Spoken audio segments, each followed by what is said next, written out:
ಶ್ರೀ ಗುರುಭ್ಯೋ ನಮಃ. ಹರಿ ಓಂ. ಗುರುಬ್ರಹ್ಮ ಗುರುವಿಷ್ಣು ಗುರುದೇವೋ ಮಹೇಶ್ವರ ಗುರು ಸಾಕ್ಷಾತ್ ಪರಬ್ರಹ್ಮ ತಸ್ಮೈ ಶ್ರೀ ಗುರುವೇ ನಮಃ.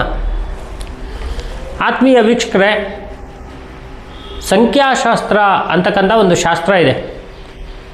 ನ್ಯೂಮ್ರಲಜಿ ಅಂಥೇಳಿ ನಾವು ಅದನ್ನು ಕರಿತೀವಿ. ಅದರಲ್ಲಿ 1 ರಿಂದ 9 ಸಂಖ್ಯೆಗೆ ಒಂದೊಂದು ಸಂಖ್ಯೆಗೂ ಒಂದೊಂದು ಗ್ರಹದ ಹೆಸರನ್ನು ಕೊಟ್ಟಿದ್ದಾರೆ. 1ನೇ ಸಂಖ್ಯೆ ಅಂದರೆ ಸೂರ್ಯ, 2 ಅಂದರೆ ಚಂದ್ರ, 3 ಅಂದರೆ ಗುರು, 4 ಅಂದರೆ ರಾಹು, 5 ಅಂದರೆ ಬುಧ, 6 ಅಂದರೆ ಶುಕ್ರ, 7 ಅಂದರೆ ಕೇತು, 8 ಅಂದರೆ ಶನಿ, 9 ಅಂದರೆ ಮಂಗಳ. ಈ ಥರ ನವಗ್ರಹಗಳ ಒಂದು ಸಂಖ್ಯೆಯನ್ನು ಕೊಟ್ಟಿದ್ದಾರೆ.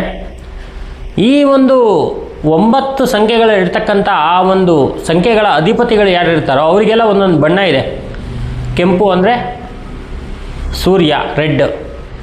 ಚಂದ್ರನಿಗೆ ಬಿಳಿ, ಮಂಗಳನಿಗೆ ರೆಡ್ಡು, ಬುಧನಿಗೆ ಗ್ರೀನು ಅಥವಾ ಹಸಿರು, ಗುರುವಿಗೆ ಹಳದಿ ಅಥವಾ ಯೆಲ್ಲೋ, ಶುಕ್ರನಿಗೆ ವೈಟು ಅಥವಾ ಬಿಳಿ, ಶನಿಗೆ ನೀಲಿ ಅಥವಾ ಬ್ಲೂ, ರಾಹುವಿಗೆ ಕಪ್ಪು ಅಥವಾ ಬ್ಲ್ಯಾಕ್ ಅಥವಾ ಗ್ರೇ, ಕೇತುವಿಗೆ ಚಿತ್ರವರ್ಣ. ಚಿತ್ರವರ್ಣ ಅಂದರೆ ನಾವು ಏನು ಇವಾಗ ಹಾಕ್ಕೊಂಡಿದ್ದೀವಿ ಆ ಥರ ಎಲ್ಲ ಕಲರು ಮಿಕ್ಸ್, ಇದು ಕೇತು ಕಲ್ಲರು. ಹೀಗಾಗಿ ಈ ಕಲ್ಲರ್ ಯಾಕೆ ನಾನು ಇವತ್ತಿನ ದಿವಸ ನಿಮ್ಗೆ ಹೇಳ್ತಾ ಇದ್ದೀನಿ ಅಂದರೆ, ನೀವೆಲ್ಲ ತಮ್ಮನಲ್ಲಿ ನೋಡಿರ್ತೀರ, ಮನೆಯಲ್ಲಿ ನಿಮ್ಮ ಬೆಡ್ರೂಮಲ್ಲಿ ಎಕ್ಸ್ಪೆಷಲಿ ಆಗಿ ಒಂದು ಅದೃಷ್ಟದ ಬಣ್ಣವನ್ನು ನೀವು ಒರೆಸ್ಕೊಳ್ಳಿ. ಅದೃಷ್ಟದ ಬಣ್ಣ ಅಂದರೆ ಮನೆಯ ಒಂದು ಯಜಮಾನ ಬಂದು ಯಾರು ನಾವು ತಾತ ಅಥವಾ ತಂದೆ ಅಂತ ಹೇಳ್ತೀವಿ, ಅವರು ಮನೆಯ ಯಜಮಾನರಾಗಿರ್ತಾರೆ. ಅವರ ಸಂಖ್ಯೆಗೆ ಯಾವ ಬಣ್ಣ ಒಂದು ಚೆನ್ನಾಗಿ ಒಂದು ಅನುಕೂಲ ಮಾಡಿಕೊಡುತ್ತೋ ಆ ಬಣ್ಣವನ್ನು ನಿಮ್ಮ ಮನೆಯ ಬೆಡ್ರೂಮಲ್ಲಿ ಒಡಿಸಿ. ಆ ಮನೆಯ ಬಣ್ಣವನ್ನು ಒಡಿಸ್ಬೇಕಾದ್ರೆ ಅದು ಯಾವುದೇ ಬಣ್ಣ ಆಗಿರ್ಬೋದು, ಸ್ವಲ್ಪ ಲೈಟ್ ಕಲರಲ್ಲಿರಲಿ. ಆ ಕಲರಲ್ಲಿ ನೀವು ಒಡಿಸ್ಕೊಂಡಾಗ ಯಜಮಾನನಿಗೆ ಮುಖ್ಯವಾಗಿ ಆಯಸ್ಸು, ಆರೋಗ್ಯ, ಆನಂದ, ಐಶ್ವರ್ಯ ಎಲ್ಲವೂ ಬರುತ್ತೆ. ವಿಶೇಷವಾಗಿ ಮನೆ ಅಂತಕ್ಕಂಥದ್ದೇ ಒಂದು ನೆಮ್ಮದಿಯ ಸ್ಥಳ. ನಾವು ಹೊರಗಡೆ ಹೋಗಿ ಎಷ್ಟೋ ಕಷ್ಟಪಡ್ತೀವಿ, ಎಷ್ಟೋ ದುಡ್ಡು ದುಡಿತೀವಿ, ಎಷ್ಟೋ ತೊಂದರೆಗಳನ್ನೆಲ್ಲ ಪಟ್ಕೊಂಡ್ಬರ್ತೀವಿ. ಮನೆಗೆ ಬಂದಾಗ ಸುಖವಾಗಿ ಮಲ್ಕೊಳ್ಳೋಕ್ಕೆ ಒಂದು ರೂಮನ್ನು ಆಶ್ರಯ ಮಾಡ್ತೀವಿ. ಆ ಥರ ಮಾಡುವಂಥ ಆ ಒಂದು ರೂಮಲ್ಲಿ ಪಾಸಿಟಿವ್ ಎನರ್ಜಿ ಇದ್ದಾಗ ಒಂದಷ್ಟು ಅನುಕೂಲಗಳು ಚೆನ್ನಾಗಿ ಬರುತ್ತೆ.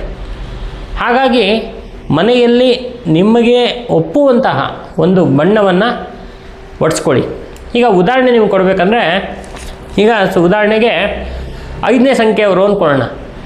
5ನೇ ಸಂಖ್ಯೆಯವರು ಇದ್ದಾಗ ಹಸಿರು ಬಣ್ಣ ಅವರಿಗೆ ಹೇಳಿ ಮಾಡಿಸಿದ ಬಣ್ಣ, ಅಥವಾ ನೀಲಿ ಬಣ್ಣವನ್ನು ಕೂಡ, ತಿಳಿ ನೀಲಿ ಬಣ್ಣವನ್ನು ಕೂಡ ಒಡಿಸ್ಕೋಬೋದು. ಇದು 2 ಆಪ್ಷನ್ ಅವರಿಗಿದೆ. ಅಥವಾ 2 ಬೇಡ ಅಂತ ಹೇಳಿದ್ರೆ ಬಿಳಿ ಬಣ್ಣವನ್ನು ಒಡಿಸ್ಕೋಬೋದು. ಹೀಗೆ ಅದೃಷ್ಟದ ಬಣ್ಣವನ್ನು ಒಡಿಸ್ಕೊಂಡಾಗ ಬಹಳ ವಿಶೇಷವಾಗಿರ್ತಕ್ಕಂಥ ಒಂದು ಅಭಿವೃದ್ಧಿ ಅನುಕೂಲ ಅಂತಕ್ಕಂಥದ್ದಾಗತ್ತೆ. ಜೀವನದಲ್ಲಿ ಬಹಳ ವಿಶೇಷವಾಗಿ ಅವರು ಮುಂದುವರಿತಾರೆ. ಹಾಗಾಗಿ ಬೆಡ್ರೂಮಲ್ಲಿ ನಿಮಗೆ ಬೇಕಾಗಿರ್ತಕ್ಕಂಥ ಬಣ್ಣಗಳು ಯಾವುದು ಅದನ್ನು ತಿಳ್ಕೊಳ್ಳಿ, ಅಥವಾ ನಿಮಗೆ ಗೊತ್ತಾಗದೇ ಇದ್ದರೆ ನಮ್ಮಲ್ಲಿಗೆ ಸಂಪರ್ಕ ಮಾಡ್ಕೊಂಡು ಬನ್ನಿ. ಆ ಬಣ್ಣಗಳು ಯಾವುದು ಅಂತ ಹೇಳ್ತೀನಿ. ಆ ಬಣ್ಣವನ್ನು ನೀವು ನಿಮ್ಮ ಮನೆಯ ಬೆಡ್ರೂಮ್ಗೆ ಒಡಿಸ್ಕೊಳ್ಳಿ. ಮತ್ತು ಮನೆಯಲ್ಲಿ ಗಂಡ ಹೆಂಡತಿ ಇರಬೇಕಾದ್ರೆ ಅಲ್ಲಿ ಒಂದು ರಾಧಾಕೃಷ್ಣನ ಒಂದು ಫೋಟೋವನ್ನು ಹಾಕಿ. ಅದು ದಂಪತಿಯಲ್ಲಿ ಒಳ್ಳೆಯ ಒಂದು ಅನ್ಯೋನ್ಯತೆ, ಪ್ರೀತಿಯನ್ನು ತಂದುಕೊಡುತ್ತೆ. ಜೊತೆಗೆ ನಿಮ್ಮ ಮನೆಯಲ್ಲಿ ಯಾವಾಗಲೂ ಕೂಡ ನೀವು ಏನು ಗಡಿಯಾರ ಅಂತ ಹಾಕ್ತಿರಲ್ಲ, ವಾಲ್ ಕ್ಲಾಕು, ಅದು ಕೂಡ ನಿಮಗೆ ಒಪ್ಪುವಂಥ ಕಲರಲ್ಲಿ ಇರಲಿ. ನಿಮಗೆ ಆಪೋಸಿಟ್ ಕಲರ್ ಹಾಕಿದಾಗ ಆ ಸಮಯ ಅಂತಕ್ಕಂಥದ್ದು ತೋರಿಸುವಂಥದ್ದು, ಅದು ತುಂಬ ಎನರ್ಜಿ ಇರುವಂತಹ ಒಂದು ವಸ್ತು. ಅದು ಆ ಗಡಿಯಾರವನ್ನು ಕೂಡ ನಿಮಗೆ ಪಾಸಿಟಿವ್ ಆಗಿರ್ತಕ್ಕಂಥ ಕಲ್ಲರಲ್ಲಿ ತಗೊಳ್ಳಿ, ಅದೇ ಕಲ್ಲರನ್ನು ಹಾಕಿ. ಆವಾಗ ನಿಮಗೆ ಜೀವನದಲ್ಲಿ ಒಂದಷ್ಟು ಒಳ್ಳೆಯ ಒಂದು ಪಾಸಿಟಿವ್ ಎನರ್ಜಿ ಅಂತಕ್ಕಂಥದ್ದು ಒಳಗಡೆ ಬರುತ್ತೆ. ಆವಾಗ ನೀವು ಸಂತೋಷವಾಗಿ, ನೆಮ್ಮದಿಯಾಗಿ, ಆನಂದವಾಗಿ ಇರ್ಬೋದು. ಸೊ ಇದೊಂದು ವಿಚಾರ ನಿಮಗೆ ಹೇಳೋದಿತ್ತು. ಇನ್ನು ಬೇಕಾದಷ್ಟು ಮನೆಯಲ್ಲಿ ಸಣ್ಣ ಸಣ್ಣ ಪರಿಹಾರಗಳನ್ನ ಮಾಡ್ಕೊಳ್ಳೋವಂಥದ್ದು ಇರುತ್ತೆ. ಅದ್ರ ಬಗ್ಗೆ ಎಲ್ಲ ನಾನು ಮುಂದಿನ ವಿಡಿಯೋಗಳಲ್ಲಿ ತಿಳಿಸ್ತಾ ಹೋಗ್ತೀನಿ. ಈ ಒಂದು ವಿಡಿಯೋವನ್ನು ನೋಡ್ಕೊಳ್ಳಿ. ನಿಮಗೇನಾದ್ರು ಒಂದು ಅನುಕೂಲ ಆಯಿತು ಅಂದರೆ ಈ ಪರಿಹಾರವನ್ನು ಮಾಡ್ಕೊಳ್ಳಿ. ಜೀವನದಲ್ಲಿ ಅಭಿವೃದ್ಧಿ, ಅನುಕೂಲ ಅಂತಕ್ಕಂಥದ್ದು ಬರುತ್ತೆ. ನಮಸ್ಕಾರ.